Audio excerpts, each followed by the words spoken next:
ध्येयं सदा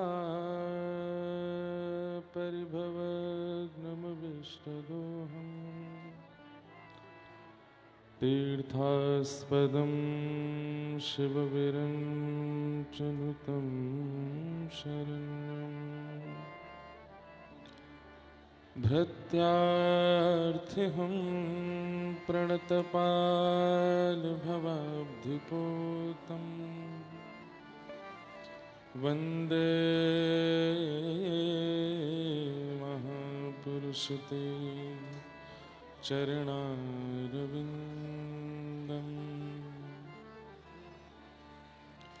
अस्ति स्वस्तरुणीकराग्रविगलत् कल्पप्रसूनाप्लुतम्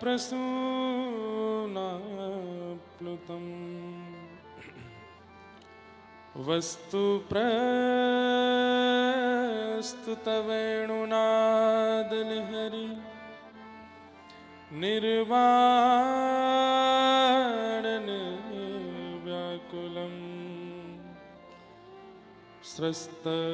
स्रस्तनिबद्धने विविलसद् गोपीसहस्रावृतम्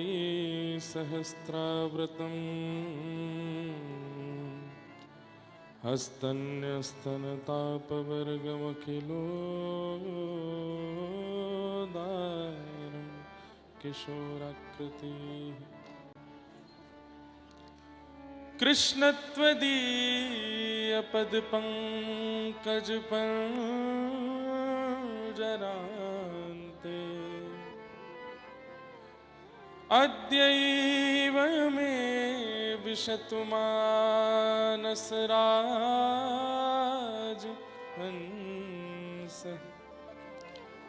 प्राणप्रयाणसमये कफवातपित्ते कण्ठावरोधनविधौ स्मरणं कुतस्ते लक्ष्मीनाथसमारम्भां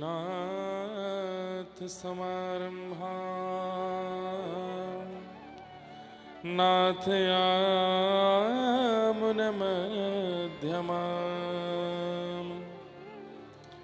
अस्मदाचार्यपर्यन्तां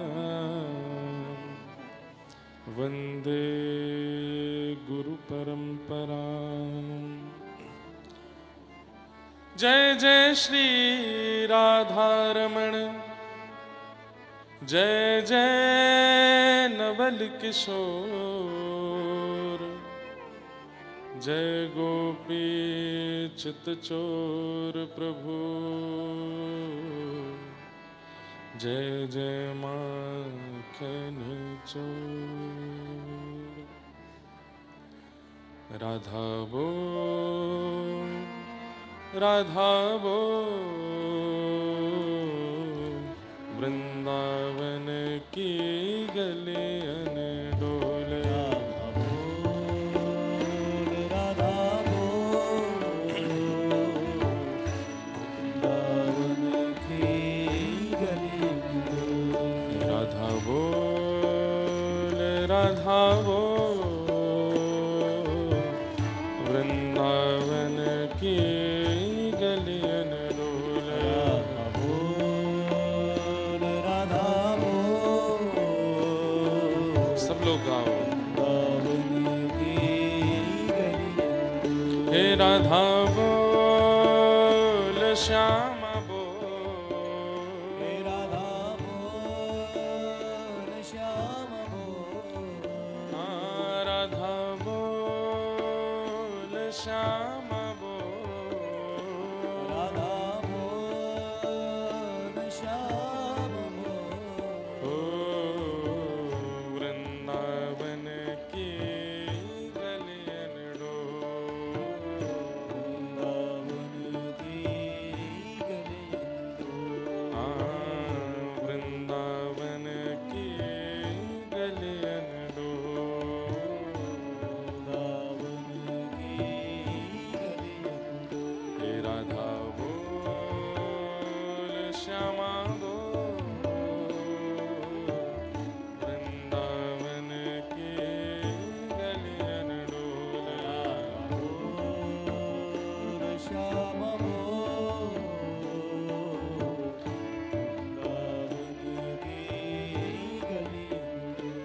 हे श्याम के शीश पे मुकुट विराजे, श्याम के शीश पे मुकुट विराजे, श्याम के शीश पे मुकुट विराजे, श्याम के शीश पे मुकुट विराजे, श्याम के शीश भ्रकुटी अनमोल, श्यामा के शीश भ्रकुटी अनमोल, श्याम के शीश भ्रकुटी अनमोल, श्यामा के शीश भ्रकुटी अनमोल, वृंदावन की गलियन डोल, वृंदावन की गलियन डोल, वृंदावन की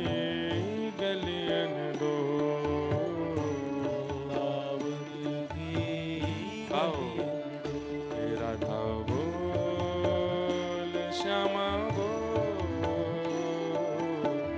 वृंदावन की गलियन डोल, राधा बोल, श्यामा बोल,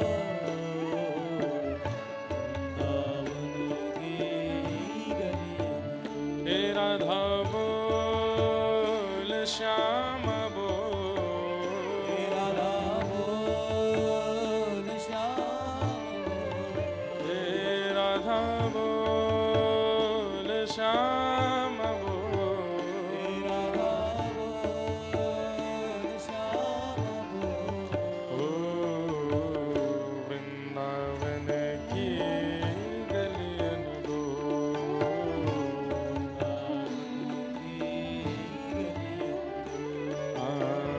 वृंदावन की गलियन डोल,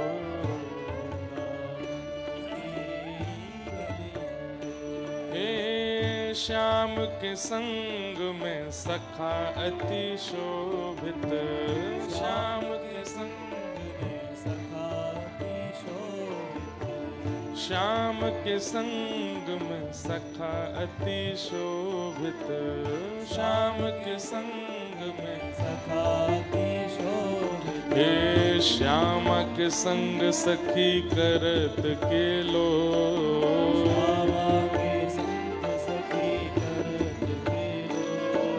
श्यामा के संग सखी करत के लो,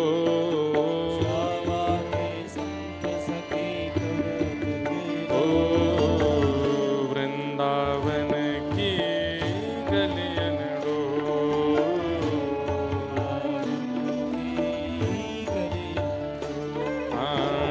वृंदावन की गलियन डोल,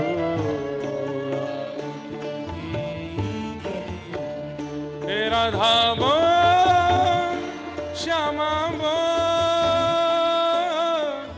वृंदावन की गलियन डोल,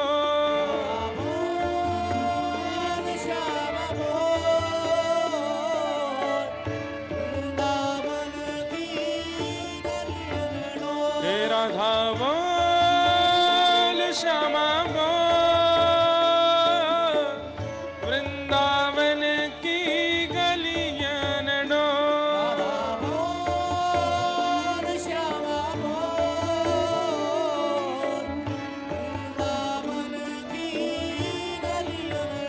हे राधा बोल, श्यामा बोल,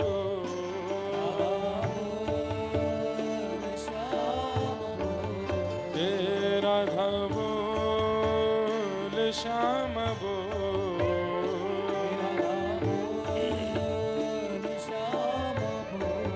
ओ वृंदावन की गलियन डोल,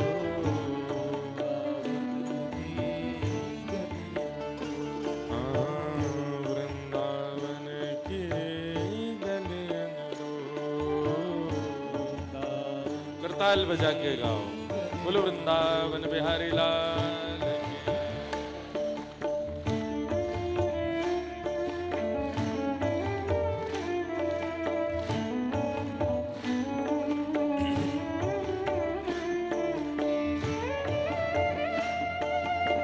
वृषभानु दुलारी की।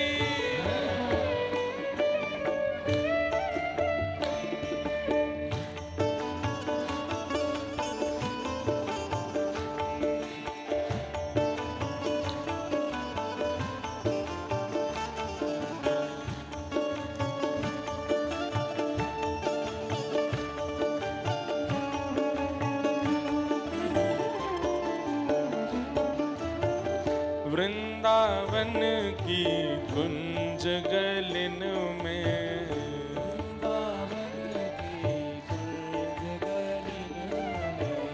वृंदावन की कुंज गलिन में,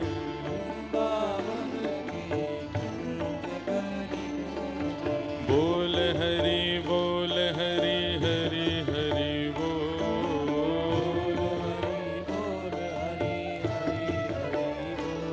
हे बोल हरि बोल हरि हरि हरि बोल हरि बोल हरि हरि हरि बोल। वृंदावन की गलियन डोल,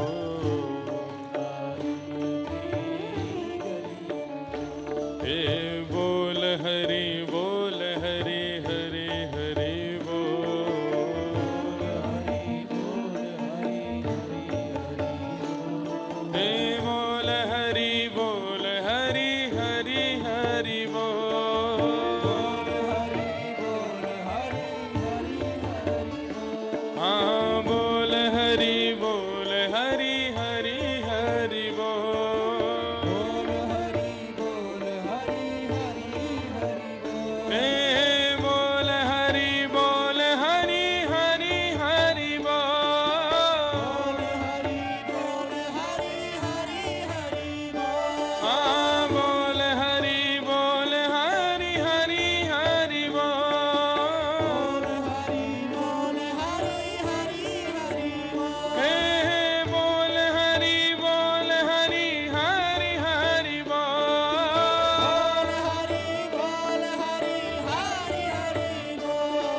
बोलो वृंदावन बिहारी लाल की, श्री राधा रमण लाल की, श्री राधा वल्लभ लाल की, श्रीमद्भागवत महापुराण की, श्री सुखदेव जी महाराज की, श्री परीक्षित जी महाराज की,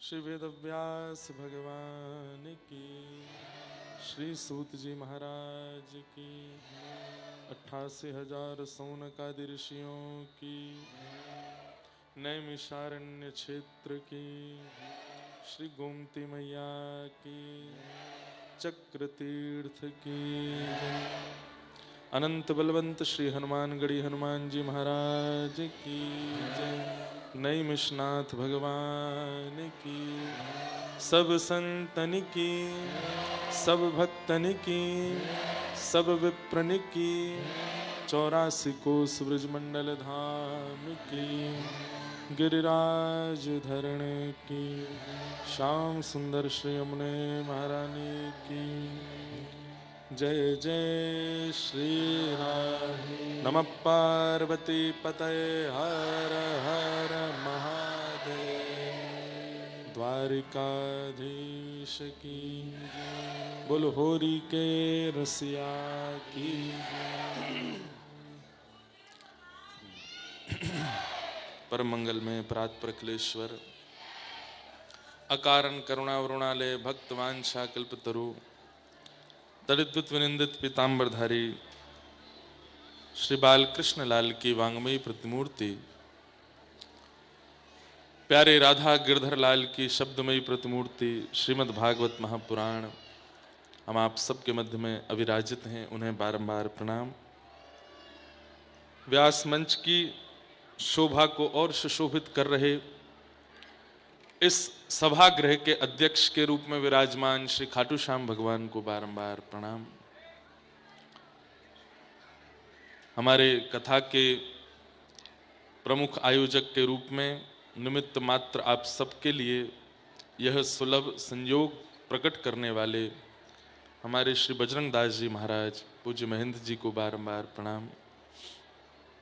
साथ ही विराजमान प्रोत्साहन करता एवं सब के अग्रगण्य हैं और सबको एक भाव मार्ग प्रकट प्रदत्त करते हैं, ऐसे श्री खाटू श्याम जी के सुंदर भाव सबको सुनाने वाले एवं अपने संपूर्ण जीवन को उन्हीं भावों में निमग्न करने वाले हमारे श्री नंदू भैया जी महाराज को बारंबार प्रणाम। अरे हम धीरे बोल रहे हैं इसलिए नहीं आ रही है। अब आते ही हम तो, आप लोग तो बैठे रहते हो, कीर्तन करते हैं, पूरा ऊंचा ऊंचा गाते हैं, तो थोड़ा धीरे बोलें तो सुन लो कान लगा के। पर संख्या इतनी, पीछे वाले लोग ज्यादा बोल रहे हैं और बाकी ये क्रम हुए बिना हमारी कथा होती ही नहीं है। एक आध तो बंद होते ही है स्पीकर। पीछे वाले सुन लीजिए, थोड़ा नहीं आ रही आवाज।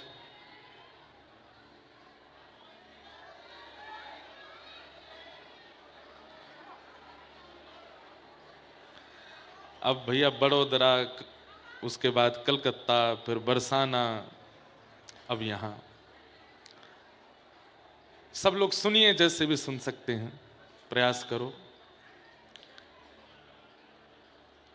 मंच पर विराजमान सब विद्वत वरेण्य संतजन, विप्रवृंद, सब गंधर्वजन और आप सभी श्रोता भाई बंधु मातृशक्ति, सबको जय श्री कृष्ण, जय सिया राम, जय श्रीमन नारायण, जय जय श्री राधे।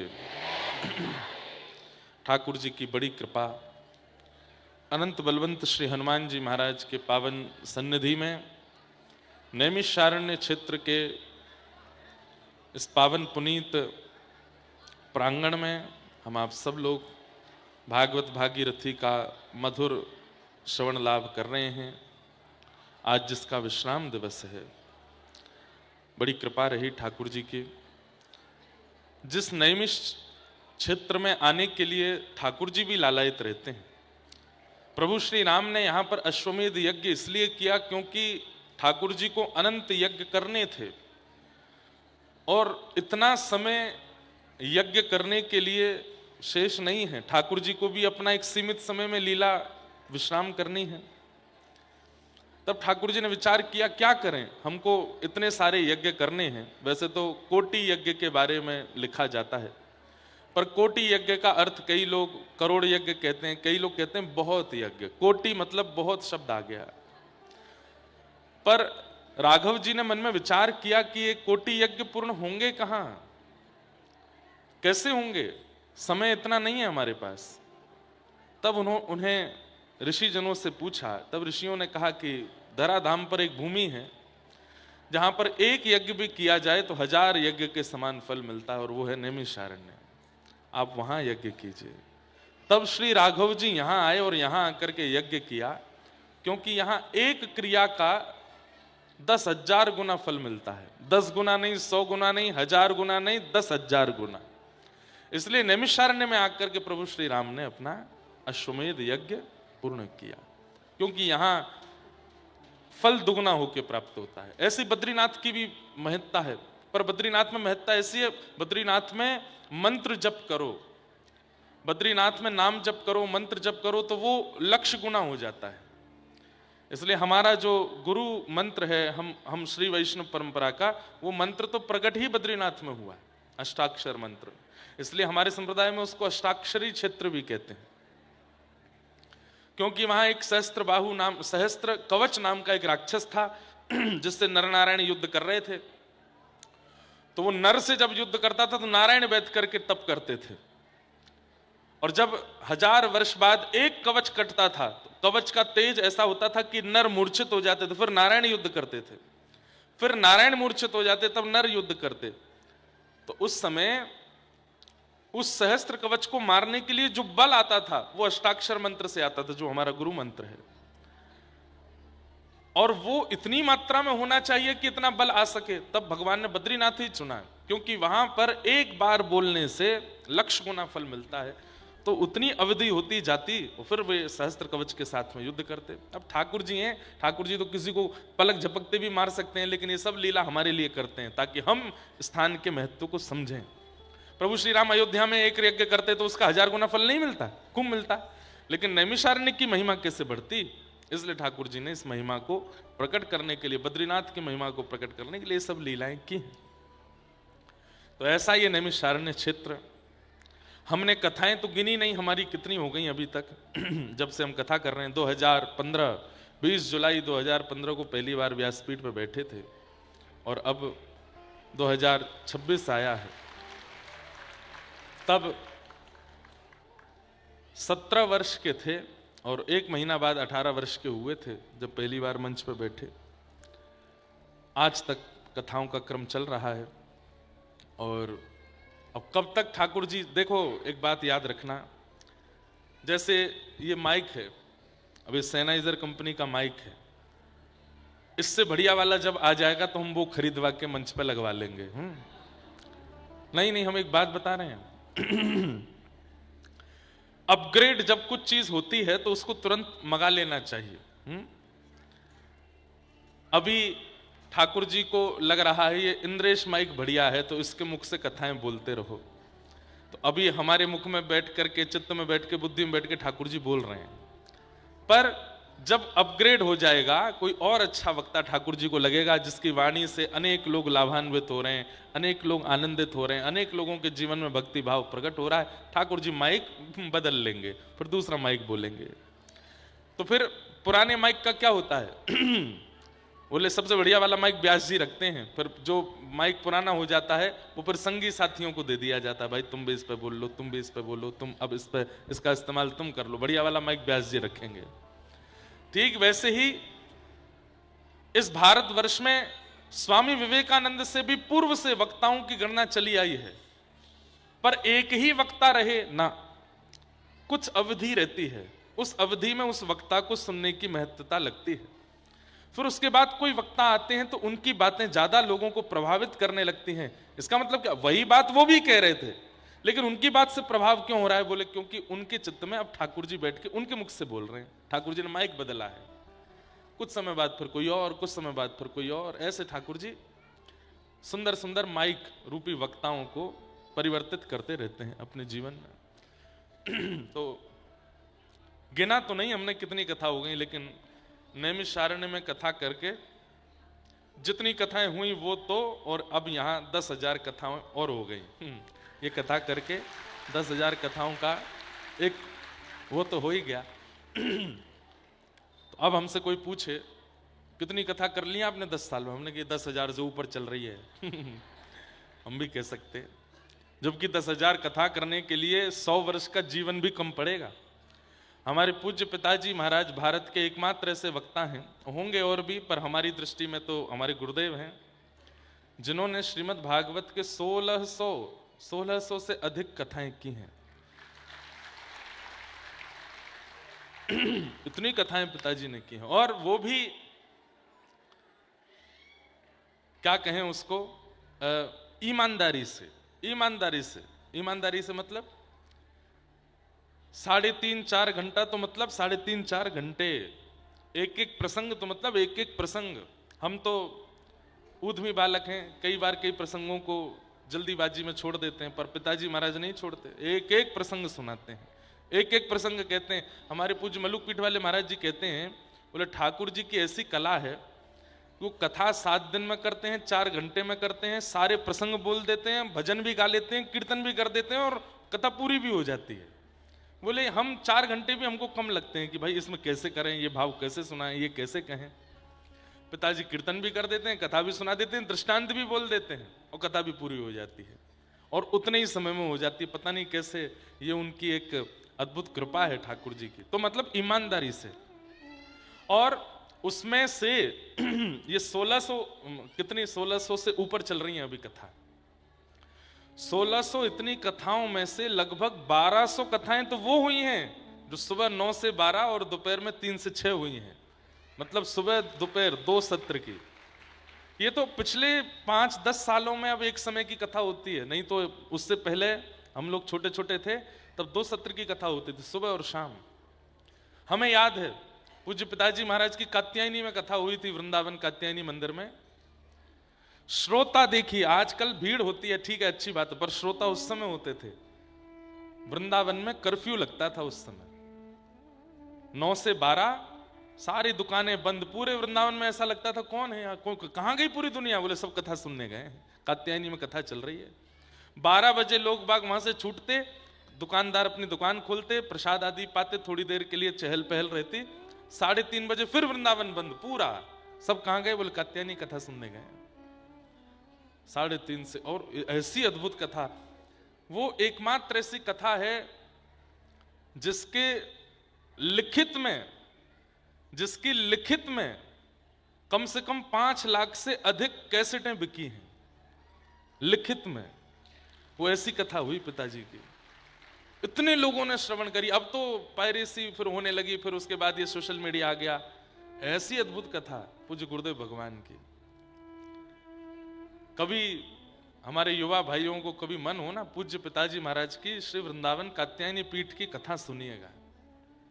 उसमें कीर्तन, बस प्रारंभ में एक कीर्तन होता था, मध्य में एक कोई कीर्तन गा लिया तो गा दिया, नहीं तो पूरी केवल कथा, आद्योपांत श्रीमद् भागवत प्रथम से और द्वादश स्कंद तक पूरी कथा है। और ऐसी अद्भुत कथा है, हमारे वृंदावन के, भारतवर्ष के कई वक्ता तो केवल वो कथा सुन के ही वक्ता बने हैं। कई विद्वान जन कहते भी हैं, ठाकुर जी आपने बालकों को पढ़ने नहीं दिया, ऐसी कथा कह दी कि अब पढ़ते ही नहीं है, वो सुन के कथा कह देते हैं। लेकिन गुरुदेव भगवान ने सबसे निवेदन किया, अध्ययन भी कीजिए। अध्ययन करने से वो प्राप्त होगा जो सुना भी नहीं होगा, सुन करके कथा करोगे तो वही मिलेगा जो सुना होगा। स्वाध्याय आवश्यक है। तो पूज्य गुरुदेव भगवान और उन्हीं की कृपा है कि हम आप सब लोग आज यहां बैठ करके कथा श्रवण कर रहे हैं। हमारे नंदू भैया नाना जी का स्मरण कर रहे थे, पूज्य पिताजी का स्मरण कर रहे थे।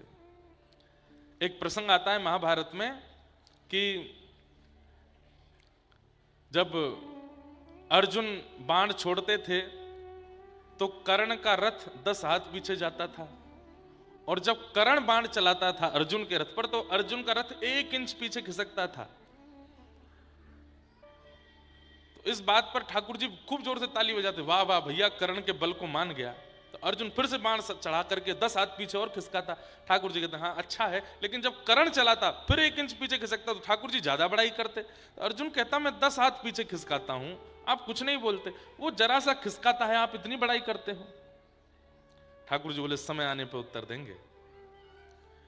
जब महाभारत युद्ध विश्राम हुआ और जैसे ही अर्जुन उतरे, तो अर्जुन का नियम था कि अर्जुन जब रथ से उतरता था और युद्ध के बाद में, तो ठाकुर जी पहले उतरते थे और उतरने के बाद में अपने हाथ ऐसे रखते थे रथ के पास और अर्जुन से कहते इस पर पैर रख के उतर जाओ नीचे। तो अर्जुन को एक आध बार तो संकोच हुआ, लेकिन फिर उसको भी आदत सी हो गई, वो रोज ठाकुर जी के हाथ पे ऐसे पैर रख के फिर उतरता। लेकिन आज जब महाभारत युद्ध जीत गए पांडव और युद्ध विश्राम हुआ, अर्जुन बड़ा प्रसन्न। ठाकुर जी ने रथ रोका और रथ रोकते ही ठाकुर जी बोले अर्जुन उतरो। बोले आज वो नियम नहीं चलाओगे, आप उतर के हाथ आगे, बोले आज नहीं होगा, आज तुम खुद ही उतरो। अर्जुन जैसे ही उतरा, अर्जुन के उतरने के बाद ठाकुर जी के दूर जाकर खड़े हो जाओ, दूर खड़े हो गए। जैसे ही ठाकुर जी उतरे विस्फोट हुआ और पूरा रथ जल करके नष्ट हो गया। अर्जुन बोला ये क्या हुआ, मैं तो इस रथ को सजाना चाहता था, मैं तो इस रथ को संभाल करके रखता, ये जल क्यों गया, ये विस्फोट कैसा हुआ। ठाकुर जी बोले इतने बड़े बड़े योद्धा कौरव पक्ष के, उन सबके केंद्र बिंदु में केवल तुम्हारा रथ होता था कि इसको तोड़ो, इसको नष्ट करो। अर्जुन यदि मर गया तो महाभारत युद्ध हम जीते ही जाएंगे, लेकिन इन 18 दिनों में एक बाण भी तुम्हारे रथ का बाल बांका नहीं कर पाया। तो इसमें कौन सी बड़ी बात है केशव, अर्जुन बोले। ठाकुर जी बोले बड़ी बात, भीष्म पितामह हरे भरे वृक्ष को यदि क्रोध में देख लेता है ना तो वृक्ष सूख जाता है, एक पत्ता नहीं दिखाई देता उसमें। और भीष्म पितामह किसी वृक्ष को यदि प्रेम भर के देख लेते हैं ना तो वो सूखा वृक्ष भी हो तो हरा भरा हो जाता है, इतना तप है उनके पास। इतने बड़े बड़े योद्धा क्रूर रूप से तुम्हारे रथ की ओर देख रहे थे, फिर भी तुम्हारा रथ नष्ट नहीं हुआ, क्योंकि मैं बैठा था, हनुमान जी बैठे थे ध्वजा पर। आज जब हम दोनों रथ से उतर गए तो उन सबके द्वारा देखी गई वह कुदृष्टि, वह क्रोध दृष्टि एक साथ आक्रमित हुई और तुम्हारा रथ नष्ट हो गया। रही बात तुम कहते हो कि कर्ण का रथ पीछे खिसकता था 10 हाथ, तुम्हारा 1 इंच, अरे तीनों लोगों का भार लेके मैं तुम्हारे रथ पर बैठा हूं, अनंत बलवंत श्री हनुमान जी महाराज ध्वजा पर बैठे हैं, उसके बाद भी कोई तुम्हारे रथ को 1 इंच पीछे खिसका देता है, बहुत बड़ी बात है। यदि मैं ना होता, यदि हनुमान जी ना होते और उस समय यदि कर्ण ने बाण चलाया होता ना, तुम 10 हाथ की बात करते हो, ब्रह्मांड भेदन करके तुम्हारा रथ कहां जाता तुम पता नहीं चलता तुम्हारा। इसलिए अभिमान मत करो। हमें भी यही लगता है,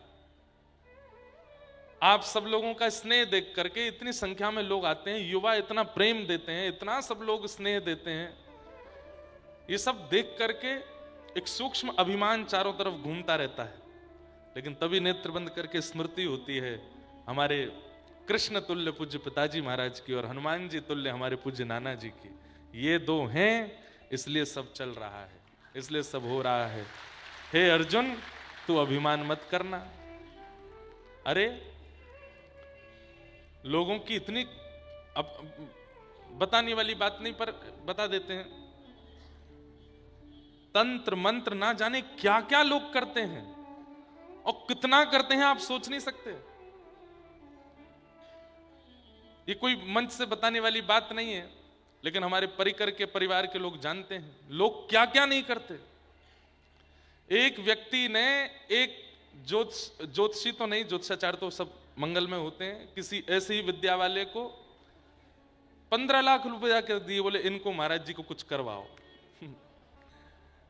लेकिन ना कोई हम गंडा पहनते हैं, ना कोई हम ताबीज पहनते हैं, गले में भक्तमाल पहनते हैं, मुख पे हरि नाम रखते हैं, सब मंगल में चलता है, सब आनंद होता है। किसकी कृपा से? किसकी कृपा से?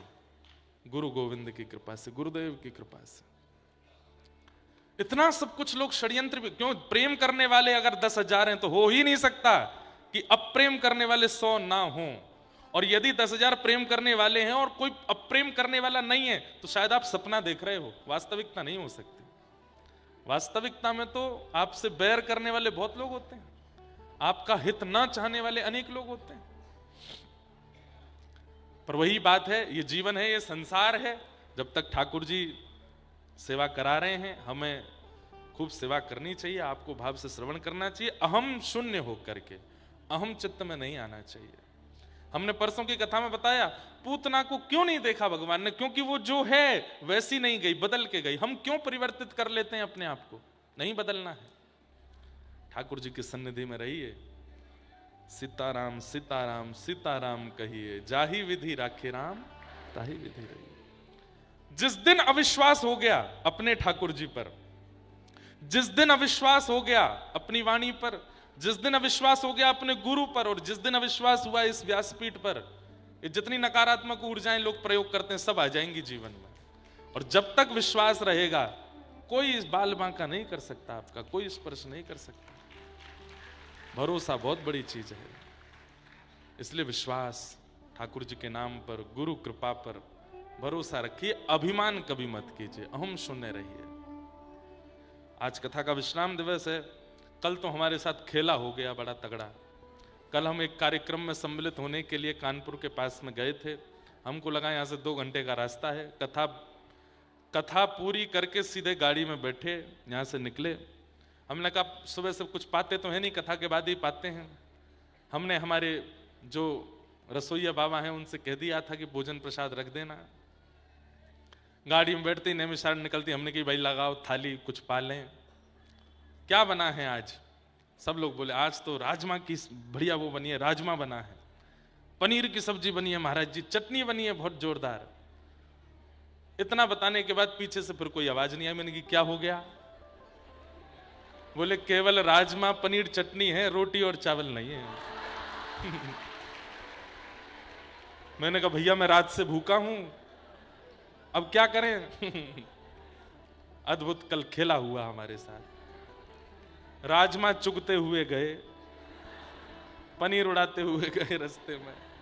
कल ही शायद मैं कथा में कह रहा था कि सब्जी बनी हो रोटी नहीं बने तो पेट कैसे भरे? तो ठाकुर जी खेल गए, ले बेटा। रोटी नहीं मिली।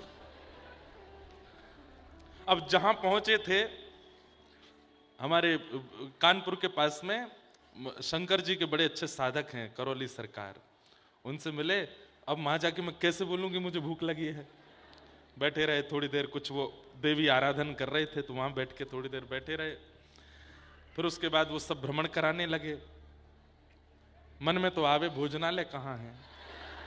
बोले ये हमारा यज्ञशाला है, ये हमारी ये भजनशाला है, यहाँ बैठ करके सुंदर भक्तजनों से मिलते हैं। ये हमारे दादा गुरुदेव हैं, ये हमारी गुरु माँ हैं, सबका दर्शन किया। मन तो बहुत प्रसन्न हो रहा था, पर पेट प्रसन्न नहीं था। पेट को था भाई कुछ तो दो। फिर ऊपर बैठे तो ऊर्जा बिल्कुल हमारी इतनी खत्म हो चुकी थी कि महाराज जी बोल रहे थे और मैं आंख ऐसे बंद करके देख रहा था। तो वो समझ गए कि बोले भूखे हैं। तो मुझसे बोले कुछ जलपान करेंगे? वो अधिकतर तो कोई कहते जलपान करेंगे, तो हम कहते नहीं नहीं बस चल रहे हैं। कल हमने कहा जरूर करूंगा मैं, पवाइए आप।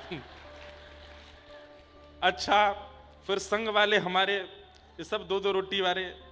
मैंने कहा आज 2 रोटी नहीं खानी है, ज़्यादा पानी है, सुबह से कुछ पाया नहीं है। 2 रोटी पाई, 4 रोटी पाई, चावल पाए, चकाचक प्रसाद पाए। रात में 1:30 बजे आए हम वापस नैमिषारण्य।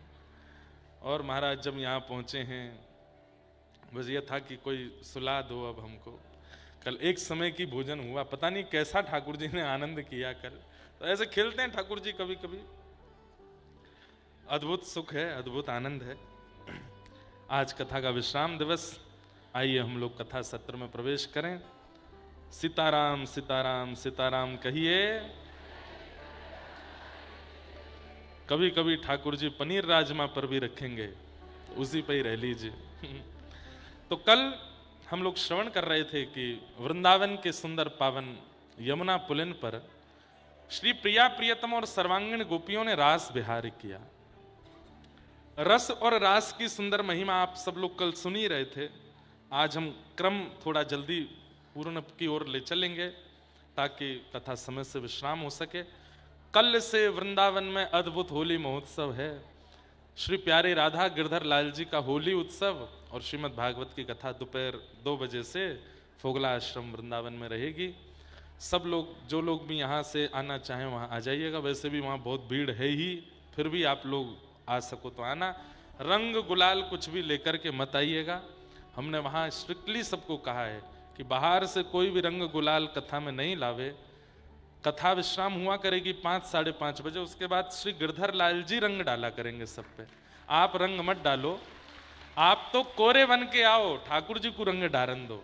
हम पहले ही रंग अपने संग लेके चलते हैं, तो ठाकुर जी कहें तू तो पे वैसे ही रंग धरो तो मैं क्या डारूं।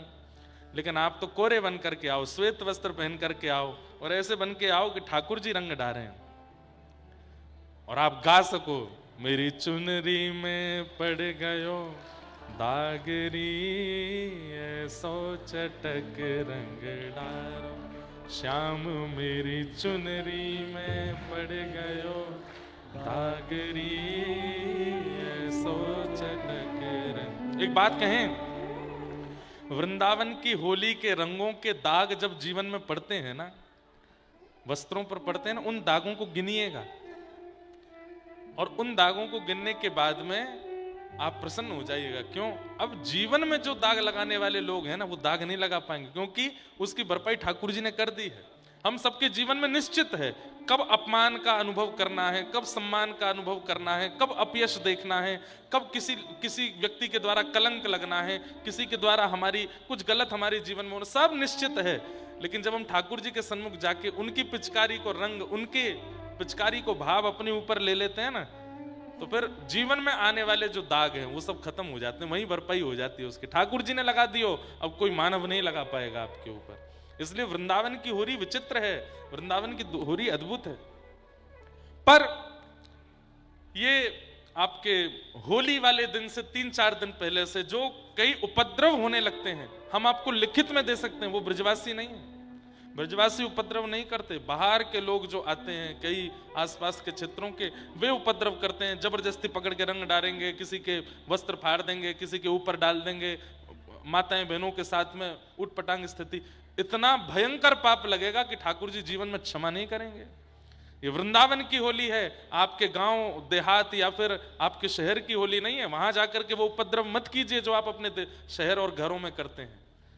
ये आपको नहीं कह रहे, हम उन सबको कह रहे हैं जो वृंदावन होली की पूरी योजना बना के जाते हैं और वहां जाके उपद्रव करते हैं, भांग खा करके, उल्टे सीधे व्यसन नशा करके, और फिर वृंदावन में एक दूसरे पर रंग डालते रहते हैं। अवसर है, अब तो FIR भी नहीं होगी, पुलिस भी कुछ नहीं कहेगी।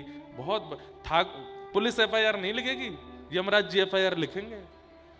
और पुलिस की FIR में तो डंडा ही पड़ेगा, यमराज की FIR में तो खोलते भाई तेल में डाले जाएंगे।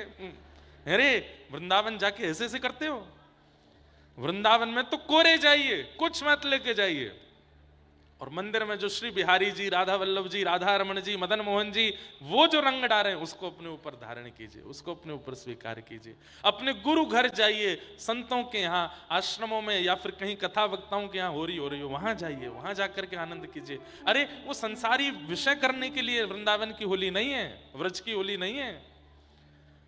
और एक बात बोलूं, व्रज में होरी ठाकुर जी को खेलने दो, आप तो केवल दर्शन करने जाओ, आप तो अनुभव करने जाओ, आप तो उसका अवलोकन करने जाओ। तो कल से वृंदावन में श्री गिरधर लाल जी की होली उत्सव प्रारंभ होगा। जो लोग आ सकें जरूर पधारिएगा। लड्डू होली, जलेबी होली, बर्फी होली, कौन कौन सी होली वहाँ होंगी, सब वहाँ भाई लोगों ने सब नियम बनाए हैं, सब व्यवस्थाएं करी हैं। और फिर एक दिन रंग होली होगी, ठाकुर जी की होली होगी, सबका सुख लेंगे। तो आइए अब आगे के विषय में चलें। रास विहार हुआ, तत्पश्चात युगल गीत का सुंदर वाचन सुनाया गया। कंस ने मंत्रियों से कहा कि भाई मेरा शत्रु कृष्ण बड़ा होता जा रहा है, कैसे मरेगा। तभी वहां नारद जी का आगमन हुआ। नारद जी ने आकर के कहा, बोले कंस, अभी तक तुमने अपने लोगों को उसके गांव में भेजा मारने के लिए, सब मर गए, अब उसको अपने गांव में बुलाओ। अपने गांव में, अपने शहर में सब बलवान होते हैं, इसलिए अभी तक तुमने प्रयास किया, अब उनको तुम यहां बुलवाओ, मथुरा, अपने गढ़ में बुलवा करके उनका वध करो। बोले वो कैसे आएंगे यहां पर। तब नारद जी ने उसको युक्ति बताई, तुम्हारे पास शंकर जी का एक धनुष है, इस धनुष का सुंदर यज्ञ करो और इस यज्ञ का एक मेला करो। उस मेला में एक कार्यक्रम करो। कैसा कार्यक्रम। पुरस्कार वितरण का कार्यक्रम। और उसमें व्रजमंडल के विशिष्ट जनों को पुरस्कृत करो। किसानी में जिसने अच्छा कार्य किया उसको पुरस्कार दो, यमुना जी के नाव चालकों में से किसी एक विशिष्ट को पुरस्कार दो, दूध विक्रयकर्ताओं को पुरस्कार दो, व्यापारियों को पुरस्कार दो। और उन्हीं पुरस्कारों की श्रृंखला में दो नाम रखना, कृष्ण और बलराम। और इन दोनों को पुरस्कार क्यों देना है, तो बोले उसके पीछे कारण बता देना। हमने सुना है इन्होंने ब्रज की बड़ी रक्षा की, बड़े बड़े राक्षस मारे और इंद्र के कोप होने पर गिरिराज पर्वत उठाया, कालिया नाग को भगाया, इसलिए हम इनको पुरस्कार देना चाहते हैं। इससे दो काम होंगे, कृष्ण तुम्हारी नगरी में आ जाएगा और दूसरा, सबके मन में ऐसी भ्रांति है कि राक्षस तुमने भेजे थे, उन्हीं राक्षसों को मारने वालों को पुरस्कार दोगे तो ये भ्रांति सबके मन से निकल जाएगी कि राक्षस तुमने नहीं भेजे थे, नहीं तो तुम पुरस्कार क्यों दोगे। कंस तो चरणों में गिर गया, जय हो मेरे गुरुजी, आपसे अच्छा तो मेरा कोई सोचता ही नहीं है, इतनी बढ़िया आपने युक्ति बताई। नारद जी बोले, मैं तुम्हारा भला चाहता हूं और मैं सदा चाहता हूं कि तुम ऐसे ही प्रसन्न रहो। बस अब परसों तुम्हारे हाथों उस कृष्ण का वध देखना चाहता हूं। कंस इतना भर दिया, कंस बोला, आप बिल्कुल मेरे गुरुदेव, आप बैठिए, देखना मैं क्या करता हूं। नारद जी महाराज कौन है बंधुओं। जैसे हमारे जीवन के स्क्रिप्ट राइटर ठाकुर जी हैं, ऐसे ठाकुर जी की लीला के स्क्रिप्ट राइटर नारद जी हैं। कब कहां क्या करना है नारद जी डिसाइड कर लेते हैं। यहां कंस को चेता करके सीधे पहुंचे वृंदावन। ठाकुर जी गौचारण कर रहे थे, इतने में ही नारद जी दिखाई दिए दूर। तो सखा और ग्वालाओं को दूर छोड़ करके ठाकुर जी बोले, मैं अभी आऊं। और वन में गए और नारद जी को जाके हृदय से लगा, अरे मेरो नारद आयो, मेरो नारद आयो। नारद जी बोले, भगवान कब जाएंगे आप मथुरा, उस दुष्ट कंस को कब मारेंगे आप, उसका वध कब करेंगे। 11 वर्ष निकल गए आपको आए हुए पृथ्वी पर, कब करेंगे अपनी लीला। ठाकुर जी हंस के बोले, अच्छा मां क्या बोल के आए हो, वहां उल्टी पाठ पढ़ा के आए हो यहाँ के हमसे। अरे वो तो मेरा काम है कि मुझे सब व्यवस्थित करना होता है, पर ये ठीक नहीं है ठाकुर जी। अब आप तो ऐसे व्रजमंडल में रम गए हो, भूल ही गए कि आपको जाना भी, आगे भी कई लीलाएं हैं। बंधुओं, हमारे व्रज के रसिक जन कहते हैं ठाकुर जी सच में स्तब्ध होकर बैठ गए और सोचने लगे, गहरी सोच में चले गए। नारद जी बोले, क्या हुआ भगवान। बोले, नारद मैं सच में भूल गयो कि मुकु व्रज से जानो है। अरे नारद, मैं अगर व्रज से चलोगो, यशोदा मैया को का हाल होएगो, ये नंद बाबा को का होएगो, ये मधुमंगल श्रीदामा, तनसुका, मनसुका, धनसुका, सबरी, गैया, श्री किशोरी जी, राधा रानी, ये सब गोपियां, ये मुझसे बहुत प्रेम करें, प्रेम नहीं करें, इनके ये असंख्य हैं और इन असंख्यों का प्राण मैं हूं तो ये जीवित हैं। देख मैं तेरे पास मिलवे एकांत में आया हूं, वहां मधुमंगल श्रीदामा व्याकुल रहे होंगे मुंह को देखे बिना, मैं अगर चलो गए व्रज से तो इनको कहा होएगो। नारद जी महाराज बोले, ठाकुर जी का हाथ पकड़ के, पहले ब्रह्मा को संशय हुआ था कि आप भगवान हो कि नहीं हो, फिर इंद्र को संशय हुआ कि आप भगवान हो कि नहीं हो, आज मुझे भी हो रहा है, आप सच में भगवान ही हो ना। ठाकुर जी के नेत्र सजल हो गए। नारद एक काम नहीं हो सकता। बोले, क्या।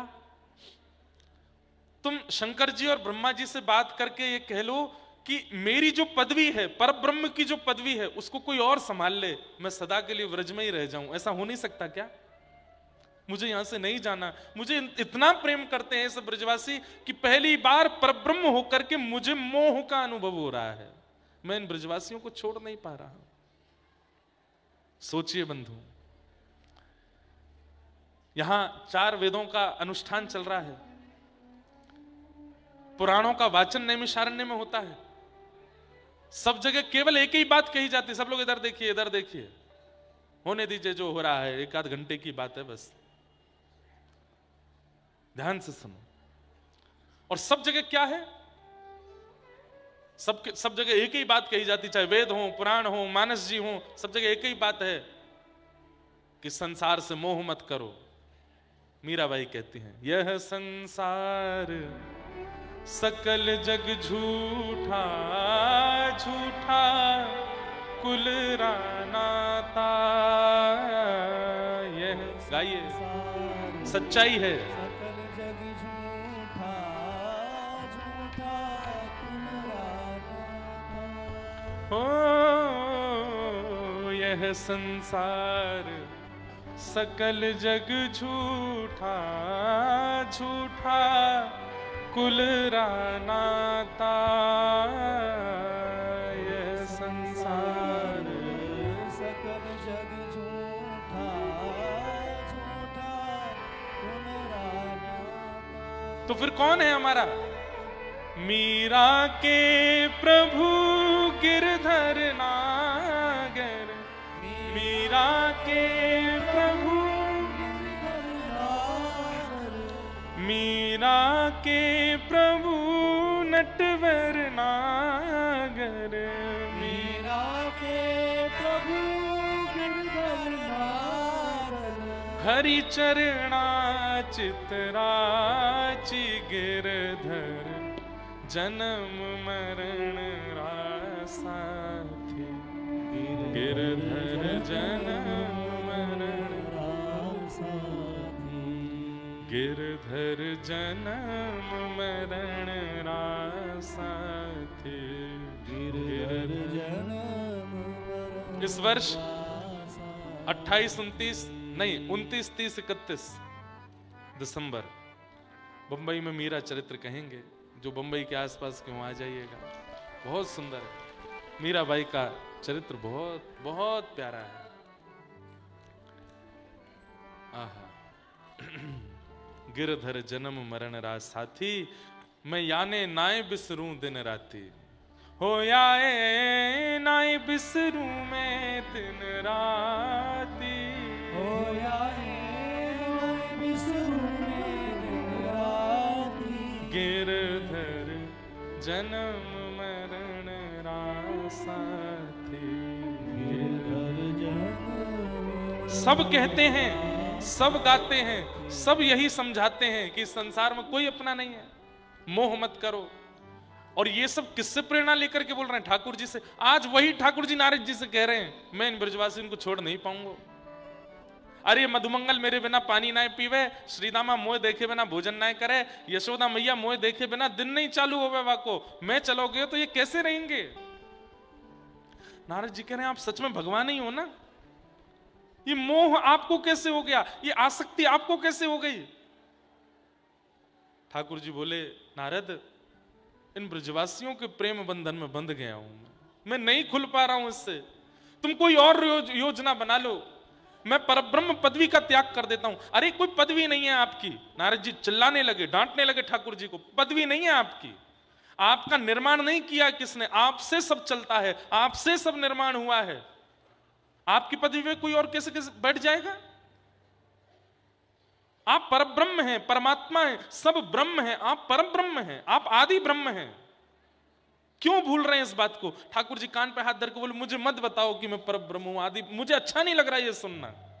मैं यशोदा को लाला हूं, मैं तो नंद जी को लाला हूं, मैं तो श्री किशोरी जी के हृदय को बिहारी हूं, ये सब गोपीन को प्रेमी हूं, गैयान को चरावे वारो हूं, इन ग्वालान को सखा हूं, मुझको यही पता है, जाते ज्यादा मुझको मत बताओ। नारद जी बोले, मुझे घबराहट हो रही है अब। ये क्या हो गया नाथ, आपको कैसे आसक्ति हो गई? ठाकुर जी बोले ये संसारी प्रेम नहीं है, इन ब्रजवासियों का प्रेम आस्वादन करके देखो नारद, ये ब्रह्म को बांधने की सामर्थ्य रखते हैं, ऐसा प्रेम है इनके पास। तभी नारद जी महाराज ने एक ग्रंथ लिखा, नारद भक्ति सूत्र, और उस नारद भक्ति सूत्र में कहा, बोले प्रेम क्या है, भक्ति क्या है, भाव क्या है। बोले यथा व्रज गोपिका नाम, व्रज की गोपियां बताएंगी वो तो। व्रज सामान्य नहीं है, व्रज साधारण नहीं है, व्रज अद्भुत है। नारद जी महाराज चरणों में गिर गए और चरणों में प्रणाम करके बोले भगवान अब मैं एक शब्द आगे नहीं सुनूंगा। परसों कंस किसी को भेजेगा और भेज करके आपको मथुरा बुलवाएगा, आप सब छोड़ करके मथुरा जाएंगे, कंस का वध करेंगे और वापस फिर ब्रजमंडल नहीं आएंगे। आगे आपको सांदीपनि विद्यालय जाना है, उसके बाद आपको जरासंध के साथ युद्ध करना है, द्वारिका नगरी की स्थापना करनी है, महाभारत युद्ध होगा, उस युद्ध के बीच में गीता का ज्ञान देना है, 16,108 विवाह आदि करने हैं, इतने राक्षसों का वध करना है। अभी तो बहुत क्रिया है नाथ, आप विश्व कल्याण के लिए आए हैं और विश्व कल्याण व्रज में रह के नहीं कर पाओगे, आपको बाहर आना पड़ेगा। और ऐसा कहकर के नारद जी अपनी सौगंध देकर के वहां से अंतर ध्यान हो गए। ठाकुर जी रोने लगे, अब मैं कैसे जाऊं। वो 3 दिन इतनी व्याकुलता में हैं ठाकुर जी, एक एक के पास जा रहे हैं, मधुमंगल को हृदय से लगाते हैं तो हृदय से लगाए रखते हैं। मधुमंगल के लाला 11 वर्षन में इतना प्रेम तने पहले कभी नहीं किया, आजकल काहे गयो। ठाकुर जी एक एक को हृदय से लगा के, एक एक को स्पर्श करके मानो उसकी स्मृति अपने अंदर ले रहे हैं, उसकी भावनाओं को अपने चित्त में धारण कर रहे हैं कि अब पता नहीं कब मिलेंगे मुझे ये। और परसों का दिन आया, श्री अक्रूर जी महाराज वृंदावन आए और वृंदावन आकर के नंद यशोदा से कहा आपके बालकों को पुरस्कृत करने के लिए कंस ने मथुरा में बुलाया है। ये खबर सुनते ही सब ब्रजवासी स्तब्ध हो गए, बोले हमारे लाला को कोई पुरस्कार नहीं चाहिए, मथुरा तो बिल्कुल नहीं जाएगा, कंस के यहां तो कतई नहीं जाएगा। सब ब्रजवासी चढ़ गए अक्रूर जी के ऊपर। तब दूर बैठे हुए कृष्ण बलराम मन में सोचने लगे भैया ऐसे तो हम नहीं जा पाएंगे, कुछ करना पड़ेगा। ठाकुर जी बीच में आए, सब ब्रजवासियों को बैठाए, बोले क्यों क्यों चिल्ला रहे हो, क्यों इतना हल्ला कर रहे हो। सब ब्रजवासी बोले लाला तेने सुनी ना, कंस पुरस्कार देवे के काजे बुला रहा हो, हमारो लाला जाएगा कंस के पास।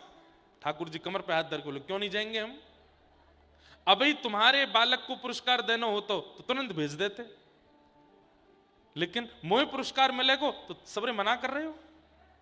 अरे सब जीवन में यश पाना चाहते हैं, सब कीर्ति पाना चाहते हैं, लेकिन नंद यशोदा के बालकों को यश कीर्ति मिल रही हो तो आप सब ब्रजवासी नाराज हो जाते हो। नहीं नहीं लाला, हम वाह भाव से नहीं कह रहे। अरे लाला तू गलत समझ रहे हो बात को, तो को यश मिले, कीर्ति मिले, पुरस्कार मिले, ये तो हमारा सौभाग्य है। हम तो या मारे कह रहे हैं तू जाने ना कंस कैसा है। नहीं नहीं नहीं, ये बात नहीं है, मैं सब जानता हूं, आप सब लोग चाहते ही नहीं हो कि मुझको पुरस्कार मिले। अरे आप ब्रजवासियों ने क्या किया, चोर कहकर के बुलाया मुझे, छलिया कहकर के बुलाया मुझे, गौ चरैया कहकर के बुलाया मुझे। ये सब बातें सुनकर के ब्रजवासियों का हृदय फट रहा है। पर ठाकुर जी क्यों बोल रहे हैं, नहीं बोलूंगा, इनको बुरा नहीं लगेगा तो ये मुझे छोड़ेंगे कैसे। बंधुओं ये भी प्रेम का एक स्वरूप है कि वहां प्रेमी जिसने कभी ऐसी कोई चर्चा नहीं की जिससे आपको कष्ट हो, वो किसी दिन करने लगे तो समझ जाना कि शायद वो इसलिए कर रहा है ताकि आपको कष्ट हो, आपको बुरा लगे तो आप उसको थोड़ी छूट दे दो जाने की। ठाकुर जी बोले प्रेम में मैं निकल नहीं पाऊंगा यहां से, इनको कष्ट देना पड़ेगा मुझको। अरे छड़ी लेकर के मेरे पीछे भागे, इतने राक्षस आए, एक ने भी आकर के मुझसे कभी पूछी लाला तुमको कोई कष्ट तो नहीं, कोई संकट तो नहीं। कालिया नाग, काली देह में कूद करके मैंने कालिया नाग को मर्दन किया, कोई ने आकर के पूछी लाला तेरे अंदर विष तो नहीं चलोगे, कितनी रात्रि तक ज्वर में रहे हो, मैया को भी नहीं पता चलने दी मैंने, इतना सब कुछ सह करके मैं आज बैठा हूं और आज मुझको पुरस्कार मिल रहा हो तो सबरे लड़ रहे हो कि हमारे लाला को पुरस्कार नहीं मिलेगा, ये तो चोर ही रहेगो, ये तो सदा गैयान को चरावे वालो ही रहेगो, ये तो सदा मट्टी में ही खेलेगो। सब ब्रजवासी शांत हो गए। नहीं लाला हमारे मन में, बिल्कुल मत बोलो, मैं सब जानू तुम्हारे मन में क्या चल रहा है। सब यशोदा मैया की ओर देखने लगे। यशोदा मैया आकर के ठाकुर जी से बोली लाला आज ऐसा क्यों लग रहा हो कि तू कृष्ण नहीं है? अरे इन ब्रजवासियों को तू डांट रहा है? इतनो प्रेम करने वाले, इतनो स्नेह देने वाले इन सब ब्रजवासियों से तू ऐसे बात कर रहा है? तू को प्रेम नहीं दियो कोई ने?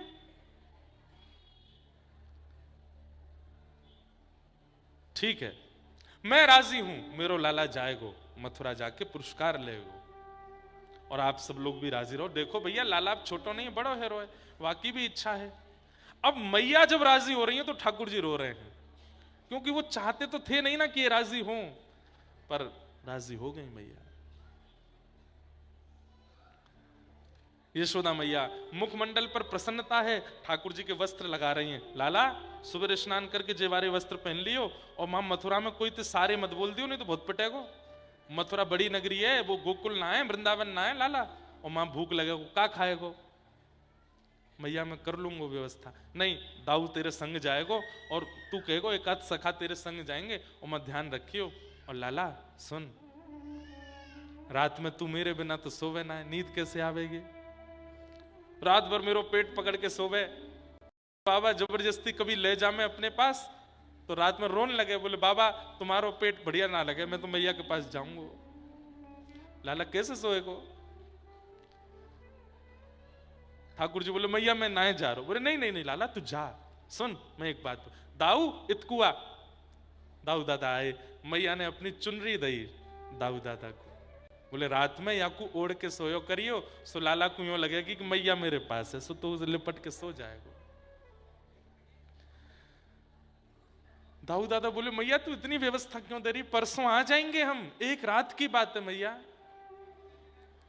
यशोदा मैया बोली तेरे काजे एक रात है, हमसे पूछ लाला, हमको तो ऐसा लग रहा है कि एक रात कितनी बड़ी होगी, कितनी बड़ी होगी। हमारो लाला प्राण धन हमारो कन्हैया जा रो है, पर तू चिंता मत कर, तू पुरस्कार लेके आ। तेने आज सबके सामने यूं कही तो को पुरस्कार चाहिए, तू लेके आ पुरस्कार। ठाकुर जी मैया से लिपट गए, मैया बार बार मत बोले वह बात को, मैंने ऐसे ही कह दी। बोले नहीं लाला अब तू पुरस्कार लेके आ, परसों आ जाइयो। हाँ मैया मैं परसों आ जाऊंगा। रात में ठाकुर जी आलिंगन करके यशोदा मैया के सो रहे हैं, हृदय पर अपना शीश रखा है ठाकुर जी ने, और गहरी सांस ले रहे हैं। क्यों? यशोदा मैया की तन की सुगंधी को अपने अंदर धारण कर रहे हैं कि अब ये सुगंधी कब आवेगी मुंह को, अब ये सुख कब मिलेगा मुंह को। प्रातःकाल सूर्य उदय हुआ, ठाकुर जी स्नान करके तैयार हुए। आज ब्रजमंडल में वैसी चहल पहल नहीं है, आज ब्रजमंडल में वैसा आनंद नहीं है। सब मानो जैसे किस विरह में है, जानते हुए भी कि परसों लाला आ जाएगा, फिर भी इतने विरह में है। ठाकुर जी भी जो नित्य चंचल रहते हैं, नित्य उछल कूद ऊधम करते रहते हैं, आज वो भी शांत हैं। नंद भवन का द्वार जैसे ही खुला, क्या देखते हैं, जहां तक दृष्टि जा रही है सब ब्रजवासी खड़े हैं, और एक आवाज भी नहीं आ रही है, केवल अपलक नेत्रों से ठाकुर जी को देख रहे हैं। श्याम सुंदर दिल्ली पे खड़े भये, और सब ब्रजवासी से बोले मैं आ जाऊंगा परसों, तुम सब अपना ध्यान रखियो। सब ब्रजवासी तब, केवल ब्रजवासियों की ऐसी स्थिति नहीं है। अरे भोर होते ही पक्षी चहकने लगते हैं, आज कोई पक्षी नहीं चहका है। सुबह भोर होते ही गैया सानी करके अपना भूसा पाती है, आज किसी गाय ने चारा नहीं चरा। सुबह होते ही सब बछड़ा बछिया अपनी मैया का दूध पीते हैं, आज कोई बछड़ा बछिया दूध नहीं पी रही है। सब कतार में खड़े हैं और श्याम सुंदर की ओर नेत्रों से अश्रु प्रवाह करते हुए देख रहे हैं। और बंधुओं, बार बार इस बात को कहूंगा, इन ब्रजवासियों का और इन सबका जो विरह है वो किस बात को सोच करके कि एक रात हम कैसे रहेंगे, केवल इसलिए इतने व्याकुल हैं। इनको पता नहीं है कि कन्हैया आने वाले ही नहीं है। केवल एक रात्रि का विचार करके इतने विरह में हैं ब्रजवासी।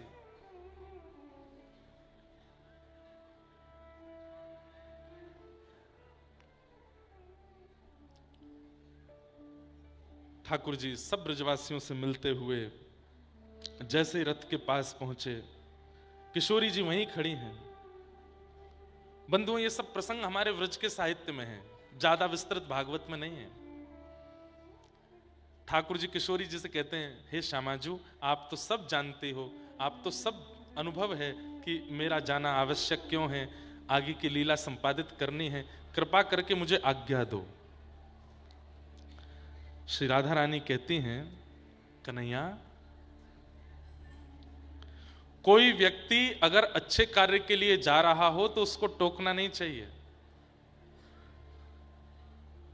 और अगर प्रेमी दूर जा रहा हो तो प्रेमिका वो कैसी जो उससे ये ना कहती हो कि क्यों जा रहे हो। अगर मैं ये पूछती हूं कि क्यों जा रहे हो तो टोक लगती है, और टोक लगेगी तो आपका सत्कार्य कैसे होगा। और अगर मैं ये ना भी पूछूं कि क्यों जा रहे हो तो मैं प्रेयसी कैसी जो अपने प्रेमी को दूर जाने पे पूछ भी नहीं रही है कि क्यों जा रहे हो। इसका उत्तर मुझे क्या देना चाहिए, आप स्वयं बता के जाइए। मैं क्या करूं, आपसे पूछूं, ना पूछूं, शांत रहूं, मौन रहूं कि कुछ बोलूं, मुझे बताओ।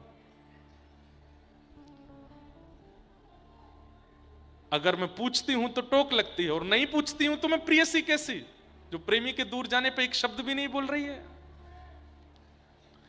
ठाकुर जी कुछ नहीं बोले, चरणों में प्रणाम किया, और श्री किशोरी जी जहां खड़ी थी, जैसे ठाकुर जी ने सिर झुकाया, किशोरी जी पीछे हो गई।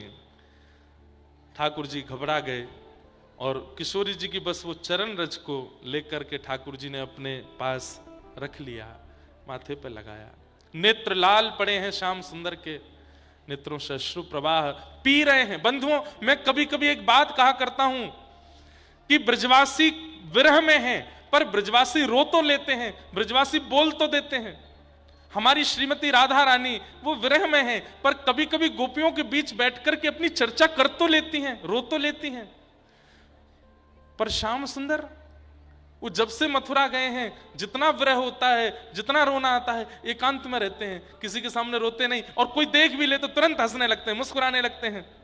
बंधुओं, यदि कष्ट होने पर कोई व्यक्ति रो लेता है, कष्ट होने पर कोई व्यक्ति बोल देता है, तो इसका मतलब वो अपने कष्ट को हल्का कर रहा है।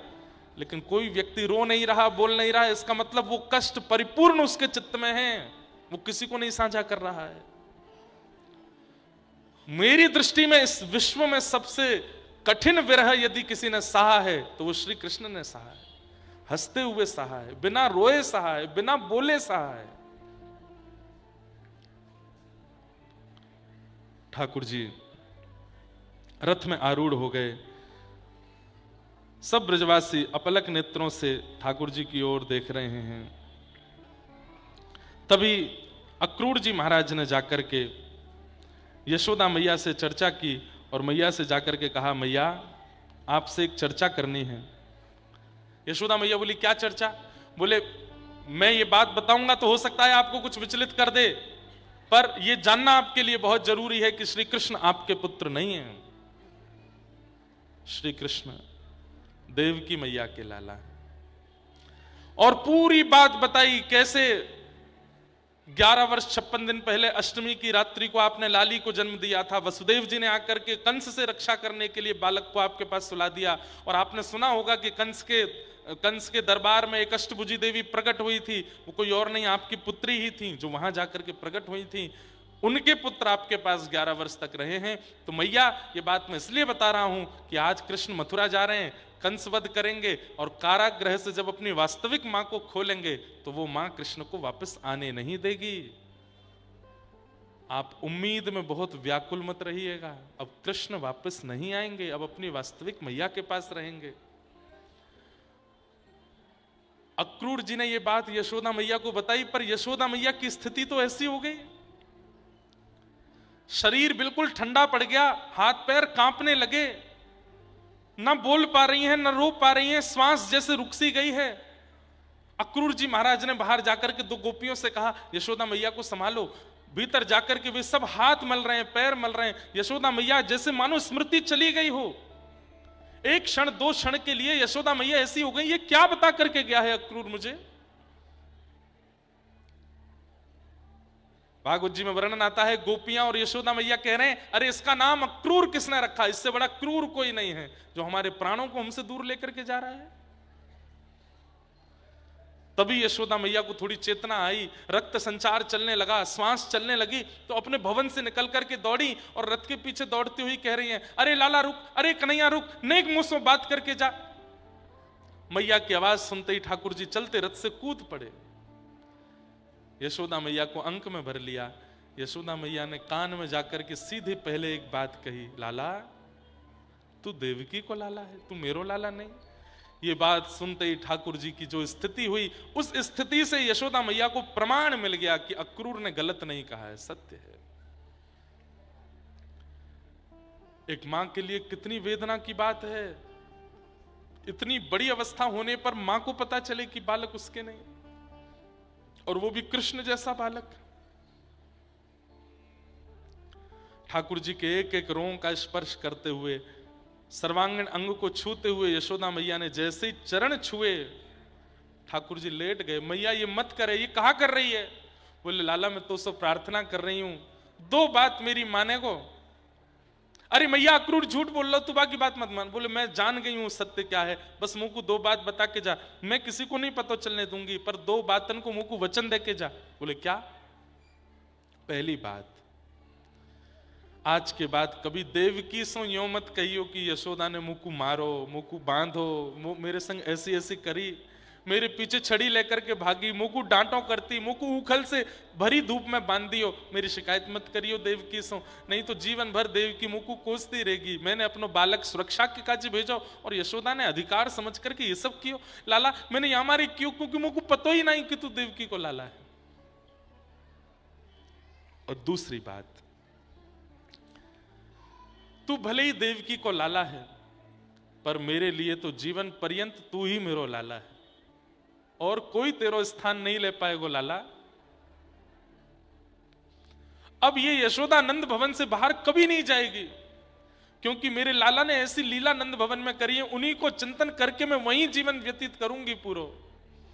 और मैं कभी तेरे सामने रोऊंगी नहीं, या मथुरा आकर के ज्यादा गिड़गिड़ाऊंगी नहीं, वासे देवकी को तो को कहीं कष्ट नहीं हो। लेकिन लाला मेरी एक बात मान के जा, तो सो प्रार्थना कर रही हूं, पूरा जीवन निकालूंगी मैं, लेकिन जब तो को खबर पहुंचे कि यशोदा के प्राण जाने वाले हैं, बस वह समय मेरे पास आ जाइए। लाला तो को देखते देखते, अपने अपने अपने कान कुंवर को देखते देखते, अपने लाला को निहारते निहारते, और तेरी इच्छा होगी तेरी गोद में सर रख लूंगी और तेरो ये सुंदर सा मुखमंडल देखते हुए अपने प्राण त्याग दूंगी। लाला यही मेरी इच्छा है, और मेरी कोई इच्छा नहीं। तू जीवन भर मेरी सुध मत लीजियो, पर अंतिम समय मेरी नेक सुध ले लियो लाला। और ऐसा कहते कहते यशोदा मैया मूर्छित हो गए।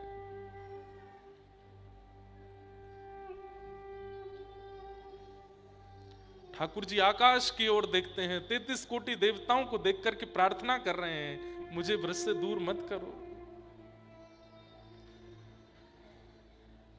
सब गोपी ग्वाल दौड़े आए, ठाकुर जी ने कही मैया को संभालो, और तुम सब भी अपना ध्यान रखो, मैं आ जाऊंगा। वृंदावन को दंडवत प्रणाम किया, साष्टांग वृंदावन को प्रणाम करके संपूर्ण रज को अपने तन पर लगा करके श्री ठाकुर जी रथ पर बैठ गए और श्री मथुरा को प्रस्थान कर गए।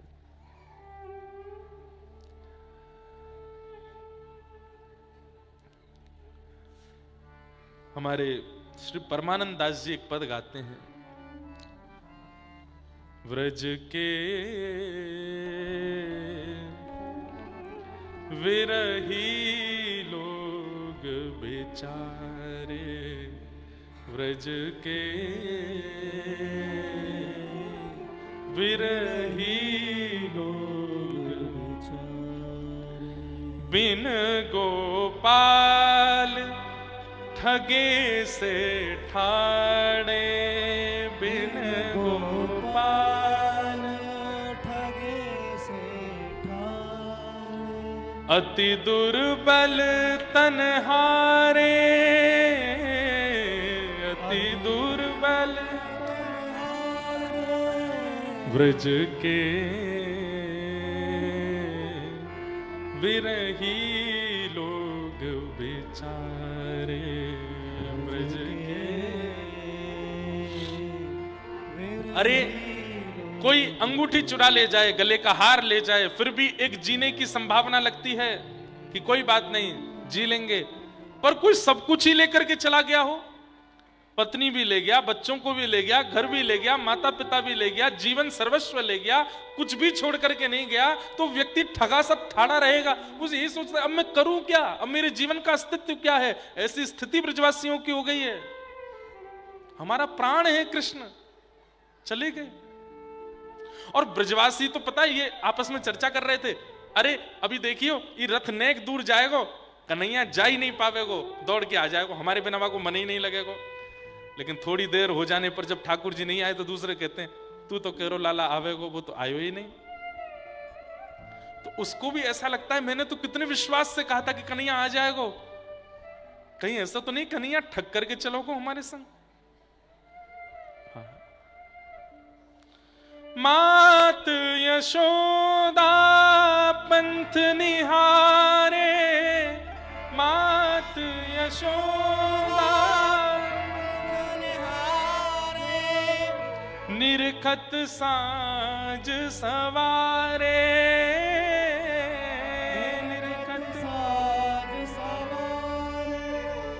जो कोई कान कान कर बोले, जो कोई कान कान कर बोले, अखियन बहत पनारे,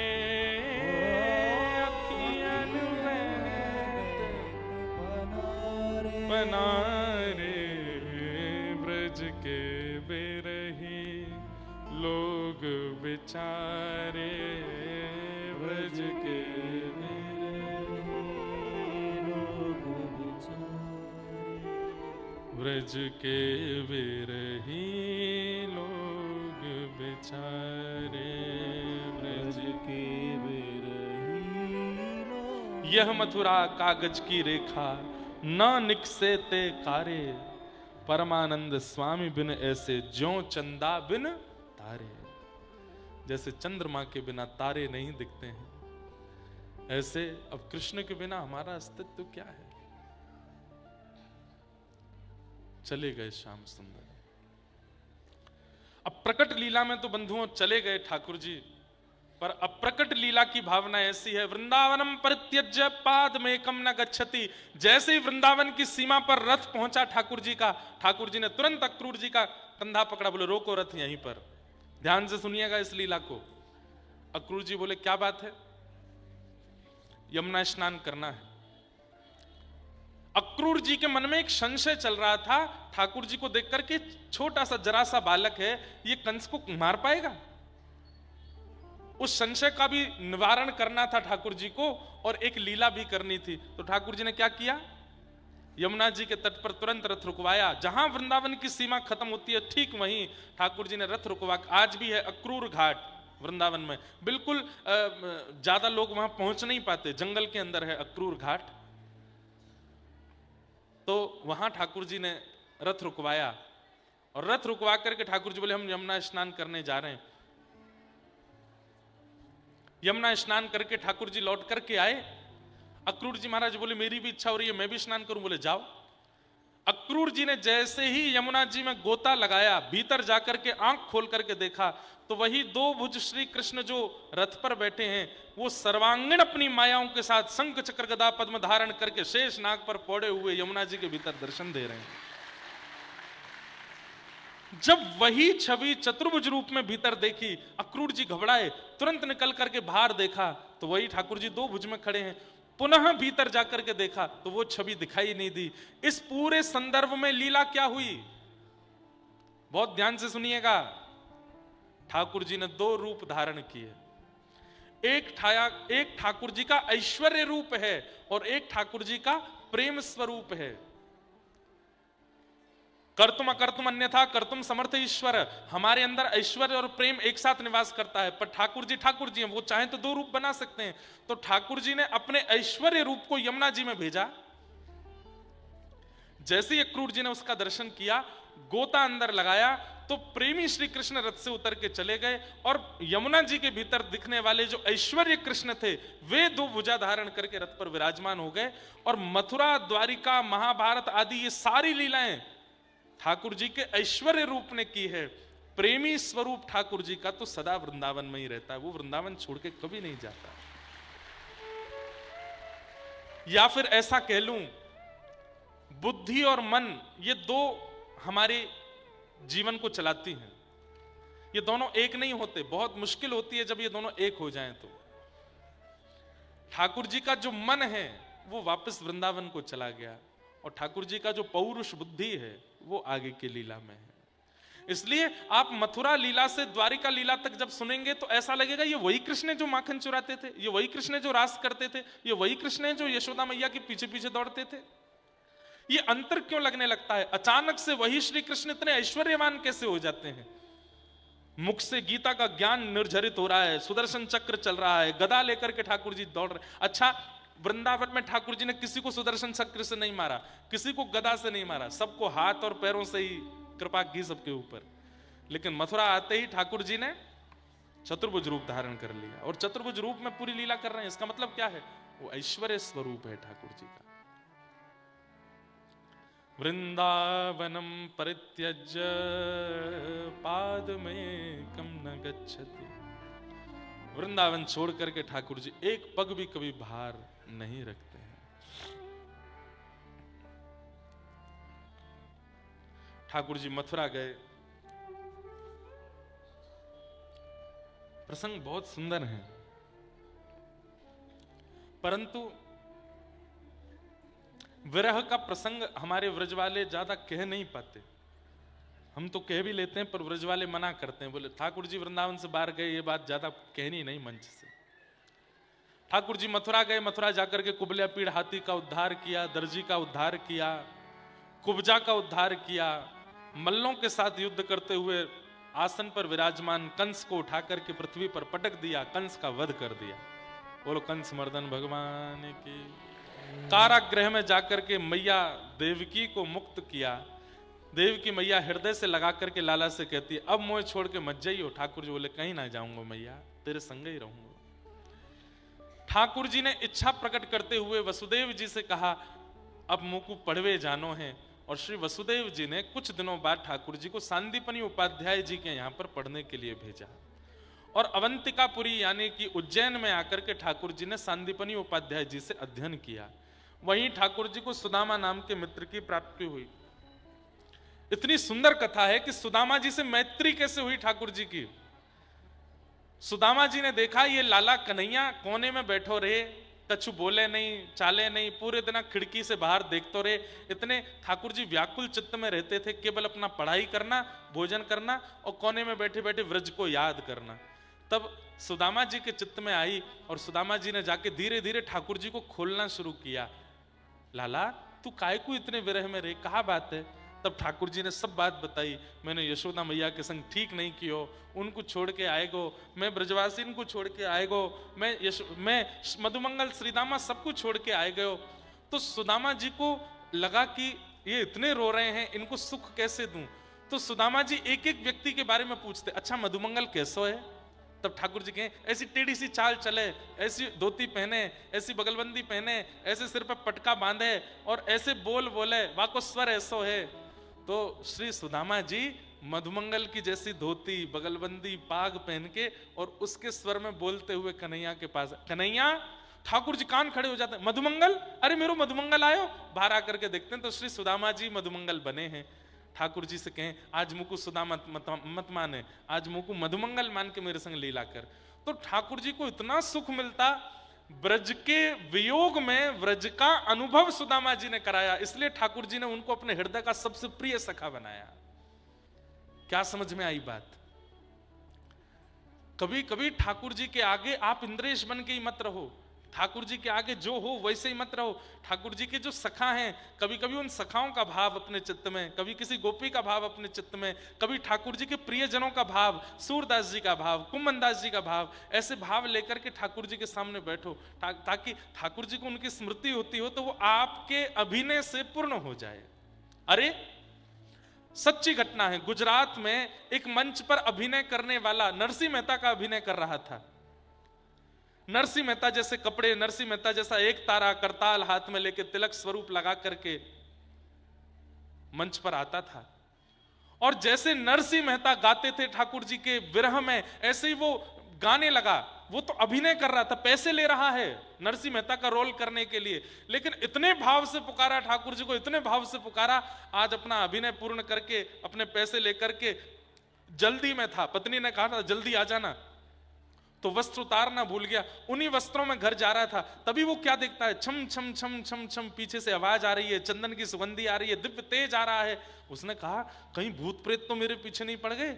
उसने जैसे थोड़ी दूर जाकर के दौड़ लगाई तो पीछे से छम छम छम भी जोर जोर से होने लगी। बड़ी मुश्किल से जाकर के एक वृक्ष के पीछे छुप गया और वहां की आड़ से जैसे ही देखा तो क्या पाया, शंख चक्र गदा पद्मधारी ठाकुर जी उसके पीछे पीछे चल रहे हैं। और जैसे ही वो छुप गया, ठाकुर जी ढूंढ रहे हैं, अरे नरसी, अरे मेरे नरसी, तू कहां चलोगे हो मेरे नरसी। वो व्यक्ति सामने आ गया, बोले मैं नरसिंह मेहता नहीं हूं। ठाकुर जी दौड़ करके गए, हृदय से, अरे तू तो नरसी है, तू झूठ काहे को बोला नरसी नहीं, तू मेरा नरसिंह मेहता है। भगवान मैं नरसिंह मेहता नहीं हूं, मैं अमुक नाम का व्यक्ति उस गांव में रहता हूं, मैं तो केवल अभिनय करता हूं, मंच पर जाकर के मेरा अभिनय करने का मेरा काम है, आज नरसिंह मेहता बना था। इतना बताते ठाकुर जी अंतर ध्यान हो गए वहां से। वो इतना संकोच और इतनी चिंता और इतने विरह में चला गया। मैंने एक दिन अभिनय किया नरसिंह मेहता का, उनके जैसा तिलक स्वरूप और आवरण बना करके घर की ओर जा रहा था तो ठाकुर जी प्रकट हो गए। यदि जीवन ही नरसिंह मेहता जैसा बना लूंगा तो ठाकुर जी मेरे जीवन में आ जाएंगे। उसके बाद बहुत प्रयास किए उसने, लेकिन ठाकुर जी नहीं आए। लेकिन इससे एक बात सिद्ध हो गई कि कई बार जब भक्त भेष, भक्त भाव, भक्त बुद्धि जब हम लोग धारण कर लेते हैं तो ठाकुर जी को भी हम कौन है ये नहीं याद रहता। उनको लगता है ये मेरा भक्त ही है, ये सूरदास ही है, ये कुंभन दास ही है। और ठाकुर जी क्या पता हमारी योग्यताओं से तो हमारे पास नहीं आएंगे, पर उनके भाव से अगर हम कभी बुलावें तो क्या पता श्याम सुंदर आ जाए। इसीलिए मीराबाई के पद गाते हैं, इसीलिए सूरदास के पद गाते हैं, इसीलिए सब भक्तों के पद गाते हैं। हम पुकारेंगे तो ठाकुर जी नहीं आएंगे, पर उनकी कहानी लेकर के पुकारेंगे, क्या पता ठाकुर जी आ जाए।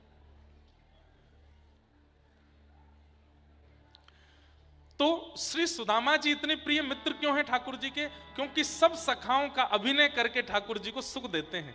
और एक दिन तो हद ही हो गई, बोले क्या, सुदामा जी मौका पाके गुरु मां की साड़ी चुरा लाए और यशोदा मैया बन के आ गए।